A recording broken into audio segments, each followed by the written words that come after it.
তুমি আমাকে ছেড়ে গেলে যেতে পারো। তখন আমি অনেক রাগ করতাম, কারণ আমি তো তোমাকে পাগলের মতো ভালোবাসতাম।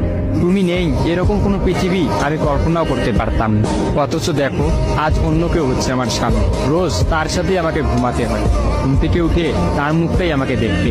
মানুষের জীবন এমন কেন যে যাকে চায় যদি তাকে পায়?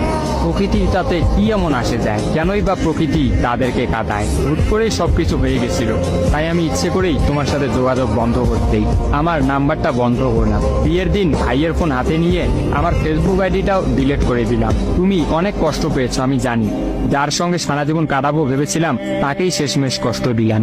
আমার পরিবারের সবাই খুশি, আমার স্বামীটা অনেক ভালো, এখন পর্যন্ত যা ব্যবহার করেছে আমার ভালোই লেগেছে। তবে ভবিষ্যতে কি হবে জানি না। তোমার কি আমার সেই প্রথম দেখা হওয়ার কথা মনে আছে?